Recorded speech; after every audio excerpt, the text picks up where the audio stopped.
नमस्कार, world news में आज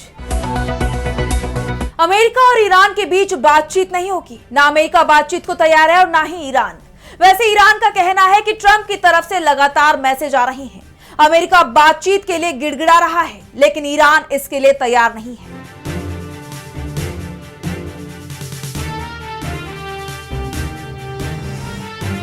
ट्रंप दावा कर रहे हैं कि हॉर्मुज पर अमेरिका का कंट्रोल है। ट्रंप ने एक नक्शा पोस्ट किया है जिसमें ईरान के साथ यूएई और ओमान के हिस्से को भी अमेरिका का हिस्सा बताया गया है और इस पर ईरान ने तीखी प्रतिक्रिया दी है। साफ कह दिया है कि अमेरिका 7,000 किलोमीटर दूर है और अब उसका कहीं दबदबा भी नहीं रह गया है। हॉर्मुज से ईरान की बिना परमिशन के कोई जहाज नहीं निकल रहा है। इस बीच यूएई का कहना है कि ईरान की तरफ से उसकी समुद्री सीमा को निशाना बनाया गया है। जहाजों पर हमले की कोशिश की गई है, यानी ईरान की तरफ से यूएई पर हमला हो रहा है। वहीं ट्रंप यूएई के बड़े हिस्से को अमेरिका में शामिल करने की तैयारी में दिखाई दे रहे हैं। तो कैसे अमेरिका और ईरान जंग में फंसा यूएई? दरअसल जंग में अब तक यूएई अमेरिका के साथ दिखाई दे रहा था, लेकिन जिस तरह से अमेरिका ने यूएई को बीच में छोड़ दिया है और उसकी जमीन पर ही कब्जे की कोशिश की है, उससे यूएई नाराज दिखाई दे रहा है। इस पर हम करेंगे विस्तार से चर्चा, लेकिन आइए जरा उन खबरों को भी देख लें जिन पर आगे होगी बात। सीरिया पर इजराइल की एयर स्ट्राइक से भड़का तुर्की, दुनिया से की अपील इजराइल पर हो सख्त कार्रवाई। इजराइल का जवाब, सीरिया में तुर्की की मौजूदगी को नहीं करेंगे बर्दाश्त। रूस और यूक्रेन के बीच नहीं रुक रही जंग, रूस के हमले में यूक्रेन में 10 लोगों की गई जान। क्रेमलिन की ब्रिटेन को धमकी, यूक्रेन को सैन्य मदद देने के भुगतने पड़ेंगे नतीजे। पाकिस्तानी सुप्रीम कोर्ट के आदेश से इमरान खान को मिली राहत, इमरान की बहन ने जेल में उनसे की मुलाकात। जेल से अब अस्पताल में शिफ्ट किए जा रहे हैं पूर्व पीएम इमरान खान। और चलते चलते में देखेंगे चांद के नए नक्शे को, जिसने पुराने कई दावों को किया गलत साबित। नए नक्शे से कई राज आएंगे सामने। इन सभी खबरों पर हम विस्तार से करेंगे बात, लेकिन पहले एक नजर हेडलाइंस पर। भारत 2 स्टेट फॉर्मूले का समर्थक, फलस्तीनी मंत्री से मिली सचिव प्रिया रंगनाथन, कहा गजा की स्थिति चिंताजनक। ऑपरेशन सिंदूर पर बनी डॉक्यूमेंट्री को लेकर पाकिस्तान नाराज, पाकिस्तानी सेना के प्रवक्ता ने डॉक्यूमेंट्री को बताया प्रोपेगेंडा, कहा इसमें सिर्फ भारत का पक्ष, हकीकत नहीं। अमेरिका कनाडा के बीच आखिरी वक्त में बनी सहमति, कनाडाई आयात पर 50% टैरिफ टला, ट्रंप ने किया ऐलान। ईरान और फ्रांस के बीच तनाव, 2 ईरानी राजनयिकों को निकालेगा फ्रांस, फ्रांसीसी विदेश मंत्री ने किया ऐलान। अमेरिका और ईरान के बीच बातचीत पर संकट के बादल दिखाई दे रहे हैं। दोनों देशों के बीच 17 जून को सीज फायर को लेकर समझौता हुआ था, जिसमें कहा गया था कि 17 अगस्त तक दोनों देशों के बीच बातचीत होगी और एक डील हो जाएगी। लेकिन 60 दिन में ना तो सीधी बातचीत हुई और ना ही कोई डील हो पाई, और अब तो ईरान ने अमेरिका से बातचीत के लिए यही मना कर दिया है। वहीं अमेरिका के राष्ट्रपति डोनाल्ड ट्रंप का एक बयान सामने आया है, जिसमें उन्होंने कहा है कि हमारी ईरान के साथ बातचीत करने की कोई योजना नहीं है। ट्रंप दावा कर रहे हैं कि हम ईरान से बातचीत का प्लान नहीं कर रहे हैं। वहीं ईरान का कहना है कि अमेरिका गिड़गिड़ा रहा है, लेकिन ईरान ही अमेरिका से बात करने को तैयार नहीं है।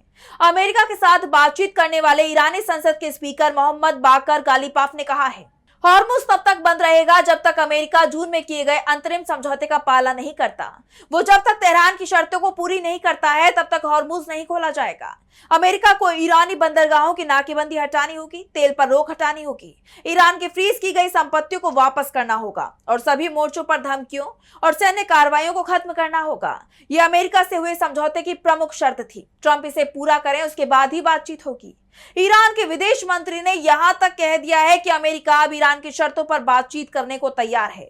वो हमसे बातचीत शुरू करने की भीख मांग रहा है। अरागची ने कहा है कि अमेरिका के साथ जिस समझौते पर दस्तखत किए गए थे, उसमें 13 प्रावधान ईरान के पक्ष में है, जबकि 1 अमेरिका के पक्ष में। और ये इसलिए हुआ क्योंकि हमने जंग जीती है और हम कूटनीति में भी जीते, और हमने दुश्मन को ईरान की शर्तों को मंजूर करने के लिए मजबूर किया।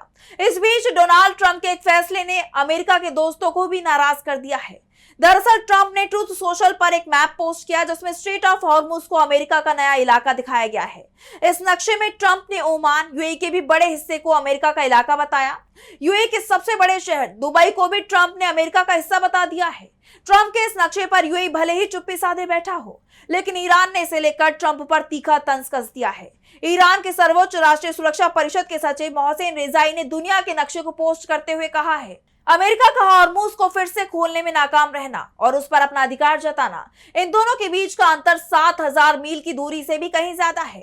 फारस की खाड़ी में पोस्ट अमेरिकन ऑर्डर यानी अमेरिका के दबदबे के बाद के दौर में आपका स्वागत है। कुछ सपने हकीकत से बहुत दूर होते हैं। ईरान ने साफ कर दिया है कि वो अमेरिका के दबाव में नहीं आएगा, बल्कि इस वक्त अमेरिका ही ईरान के दबाव में दिखाई दे रहा है। वहीं इस बीच पश्चिम एशिया में तनाव के बादल और ज्यादा गहराने के संकेत मिल रहे हैं, क्योंकि यूएई की तरफ से दावा किया गया है कि ईरान ने उस पर मिसाइल हमला किया है। यूएई के रक्षा मंत्रालय की तरफ से कहा गया है कि हमारे एयर डिफेंस सिस्टम ने ईरान से दागी गई 2 बैलिस्टिक मिसाइलों का पता लगाया। ये मिसाइलें यूएई की तरफ आ रही थी। जांच में पता चला कि दोनों मिसाइलें समुद्री जहाजों को निशाना बनाने के लिए दागी गई थी। एक मिसाइल यूएई के क्षेत्रीय जल से बाहर समुद्र में गिरी, जबकि दूसरी यूएई के क्षेत्रीय जल में गिरी। इस घटना में कोई नुकसान या किसी के घायल होने की खबर नहीं है। इसके बाद यूएई ने ईरान के साथ हर तरह के व्यापारिक रिश्ते तोड़ने का ऐलान कर दिया। वैसे ईरान का कहना है कि उसकी तरफ से यूएई पर कोई हमला नहीं किया गया है। ईरानी विदेश मंत्रालय के प्रवक्ता इस्माइल बघाई ने यूएई के आरोपों को बेबुनियाद बताया है, लेकिन इस घटना के बाद पश्चिम एशिया में तनाव और ज्यादा बढ़ गया है। और अब आगे बढ़ते हैं, बात करेंगे इजराइल और तुर्की के बीच बढ़ते टकराव की। पश्चिम एशिया बारूद के ढेर पर बैठा हुआ है। हर देश या तो जंग का सामना कर रहा है या जंग की तैयारी में जुटा हुआ है, और जल्द ही तुर्की भी जंग में शामिल होता दिखाई दे रहा है। और इसके पीछे भी इजराइल को ही जिम्मेदार माना जा रहा है। दरअसल सीरिया और तुर्की के बीच गहराती दोस्ती इजराइल के लिए खतरा बनती दिखाई दे रही है।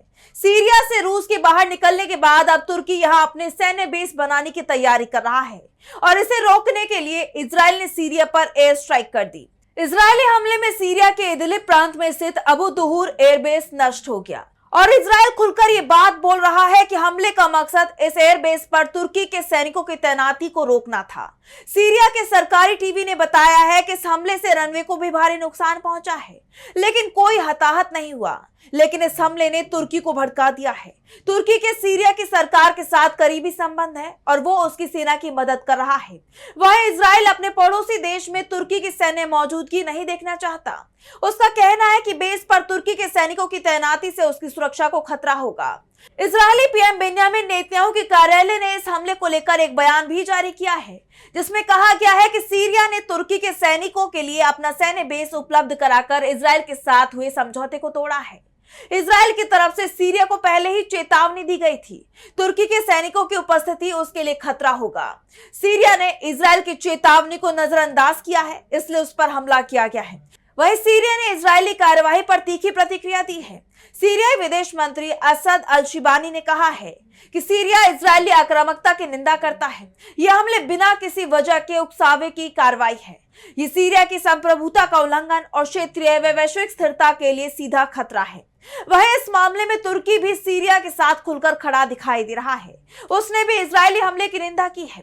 तुर्की के विदेश मंत्रालय ने कहा है कि दुनिया को इजराइल की बढ़ती आक्रामकता को रोकने की जरूरत है।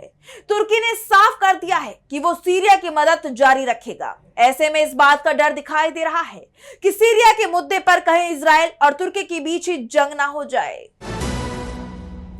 और अब बात करते हैं रूस और यूक्रेन जंग की। रूस और यूक्रेन के बीच जारी जंग को 4 साल से ज्यादा का वक्त गुजर चुका है, लेकिन जंग खत्म होने के बजाय लगातार और खतरनाक होती जा रही है। दोनों देश एक दूसरे पर हमले कर रहे हैं और हर नए हमले के साथ तबाही का दायरा बढ़ता हुआ दिखाई दे रहा है। हाल ही में हुए यूक्रेन के हमले के बाद अब रूस ने भी जोरदार पलटवार किया है। बीती रात रूस की तरफ से यूक्रेन पर रॉकेट हमला किया गया, जिसमें 10 लोगों की जान चली गई और 17 लोगों के घायल होने की खबर सामने आ रही है। रिपोर्ट्स के मुताबिक रूस की सीमा से करीब 40 किलोमीटर दूर स्थित पेचेनिगी गांव को निशाना बनाया गया। यूक्रेन के राष्ट्रपति वोलोदिमीर जेलेंस्की ने बताया है, हमला एक व्यस्त चौराहे पर हुआ जहां बड़ी संख्या में लोग मौजूद थे। ऐसे में इस हमले ने एक बार फिर रूस और यूक्रेन जंग की भयावह तस्वीर दुनिया के सामने लाकर रख दी है। लेकिन अब इस जंग में एक ऐसा मोड़ आया है जिसने तनाव को रूस और यूक्रेन की सीमाओं से बाहर पहुंचा दिया है। दरअसल रूस ने ब्रिटेन पर यूक्रेन युद्ध में सीधे तौर पर दखल देने का आरोप लगाया है। रूस ने कहा है कि यूक्रेन ने रूस पर हमले में जिस ड्रोन का इस्तेमाल किया था वो ब्रिटिश कंपनियों ने बनाया है। इसके लिए ब्रिटेन को गंभीर नतीजे भुगतने पड़ सकते हैं। दरअसल ये मामला ब्रिटिश अखबार द संडे टाइम्स की एक रिपोर्ट के बाद सामने आया। रिपोर्ट में दावा किया गया कि यूक्रेन ने रूस में हमले के लिए 2 ब्रिटिश कंपनियों द्वारा बनाए गए ड्रोन का इस्तेमाल किया। अगर ये रिपोर्ट सही साबित होती है तो ये पहली बार होगा जब ब्रिटिश तकनीक से बने ड्रोन का इस्तेमाल रूस पर हमले के लिए किया गया हो। रूस में मौजूद ब्रिटिश दूतावास की तरफ से भी इस मामले पर कड़ा बयान सामने आया है। रूस का आरोप है कि लंदन जानबूझकर यूक्रेन संकट को और भड़का रहा है और यूक्रेन के जरिए रूस को ज्यादा से ज्यादा नुकसान पहुंचाने की कोशिश कर रहा है। रूसी पक्ष ने चेतावनी दी है कि इसके गंभीर परिणाम हो सकते हैं और ब्रिटेन को इसकी कीमत चुकानी पड़ सकती है। वहीं ब्रिटेन के प्रधानमंत्री एंडी बर्नहम ने रूस के आरोपों के बीच कहा है, ब्रिटेन वही कर रहा है जो वो लंबे समय से कहता आया है। ब्रिटेन राष्ट्रपति व्लादिमीर पुतिन के नेतृत्व में चल रहे इस युद्ध के खिलाफ यूक्रेन का पूरी तरह समर्थन करता है। गौरतलब है कि युद्ध शुरू होने के बाद से ब्रिटेन यूक्रेन के सबसे बड़े समर्थकों में शामिल रहा है। लंदन ने यूक्रेन के लिए करीब 25 अरब पाउंड की सहायता देने का वादा किया है, जिसमें लगभग 16 अरब पाउंड की सैन्य मदद भी शामिल है। यानी अब सवाल सिर्फ रूस और यूक्रेन के बीच जारी युद्ध का नहीं रह गया है। ब्रिटेन पर लगे इन आरोपों के बाद तनाव एक नए स्तर पर पहुंच सकता है। रूस पहले ही ब्रिटेन को गंभीर परिणाम भुगतने की चेतावनी दे चुका है। ऐसे में आने वाले दिनों में ये देखना बेहद अहम होगा कि ये विवाद किस दिशा में जाता है। और अब बात करते हैं पाकिस्तान की। तो पिछले काफी वक्त से पाकिस्तान के पूर्व प्रधानमंत्री और पाकिस्तान तहरीक-ए-इंसाफ यानी पीटीआई के संस्थापक इमरान खान को लेकर पाकिस्तान में माहौल गरमाया हुआ है। इमरान को अपने परिवार से मिलने नहीं दिया जा रहा था, जिसके बाद से देश में चर्चा थी कि इमरान खान की जान चली गई है। इस खबर ने राजनीति में खलबली मचा दी और अब आखिरकार 9 महीने बाद इमरान खान से उनकी बहन नूरीन नियाजी ने मुलाकात की है।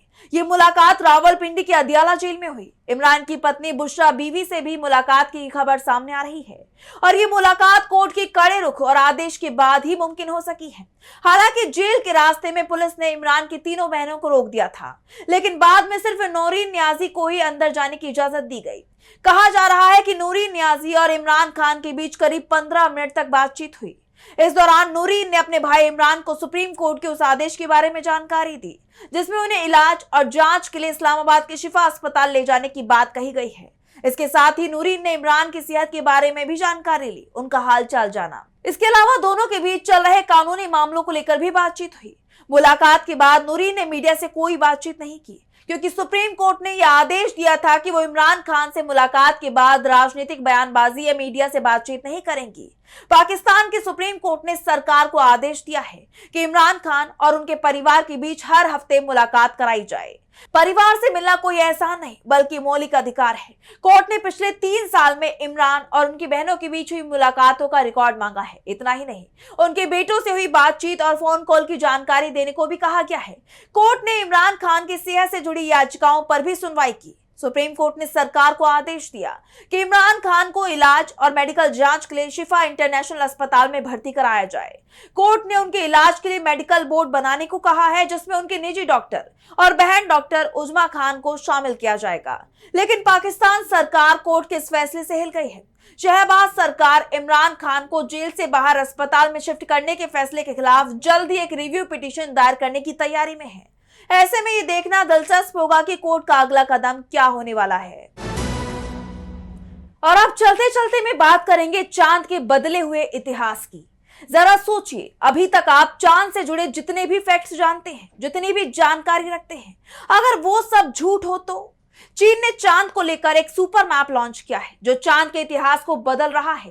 चीन के वैज्ञानिकों ने चंद्रमा का एक बहुत ही बड़ा और विस्तृत जियोलॉजिकल यानी भूवैज्ञानिक नक्शा तैयार किया है।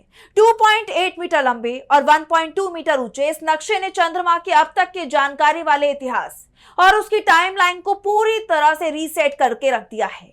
ये नया नक्शा 1:50 लाख के पैमाने पर तैयार किया गया है। यानी जो दूरी चीनी मैप में 1 इंच है वो चांद पर 1:50 लाख है।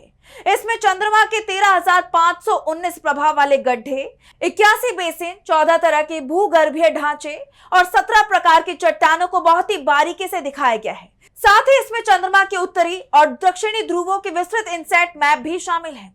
चीन ने चांग A5 और चांग A6 मिशन से चांद के पास और दूर वाले हिस्सों से लाए गए नमूनों के रिसर्च ने पुरानी मान्यताओं को खत्म कर दिया है। पहले वैज्ञानिकों का मानना था कि चंद्रमा पर ज्वालामुखी गतिविधियां लगभग 3 अरब साल पहले बंद हो गई थी, हालांकि चांग A5 के नमूनों की रेडियोमेट्रिक डेटिंग से पता चला है कि वहां करीब 2 अरब साल पहले भी ज्वालामुखी एक्टिव थी, यानी चंद्रमा अनुमान से 1 अरब साल बाद तक अंदर से गर्म और एक्टिव था। इस नई खोज के आधार पर वैज्ञानिकों ने चंद्रमा के प्राचीन कालों जैसे एटेक्नियन, नेक्टेरियन और इब्रियन की शुरुआत का समय बदलकर 4.33 अरब और 4.17 अरब और 3.92 अरब साल तय कर दिया है। इसके साथ ही वैज्ञानिकों ने चंद्रमा के दक्षिणी ध्रुव पर स्थित विशाल साउथ पोल एटकेन बेसिन में गैब्रोनोरिट नाम की एक खास चट्टान की पहचान की है, जो चंद्रमा के आंतरिक हिस्से की संरचना को सीधे समझने में मदद करती है। इस नक्शे को बनाने में चीनी रंग प्रणाली का भी खास ख्याल रखा गया है। इसमें हल्के रंगों का इस्तेमाल कम उम्र की संरचनाओं के लिए और गहरे रंगों का इस्तेमाल पुरानी चट्टानों के लिए किया गया है। वैज्ञानिकों का मानना है कि ये नया मैप आने वाले समय में मानव जाति के गहरे अंतरिक्ष यानी डीप स्पेस प्रोजेक्ट का मुख्य आधार बनेगा और वैज्ञानिक इस सुपर मैप का डिजिटल वर्जन जल्द ही दुनिया के दूसरे वैज्ञानिकों के साथ भी शेयर करेंगे। तो फिलहाल वर्ल्ड न्यूज में बस इतना ही। देश और दुनिया की तमाम बड़ी खबरों के लिए देखते रहिए DB लाइव। नमस्कार।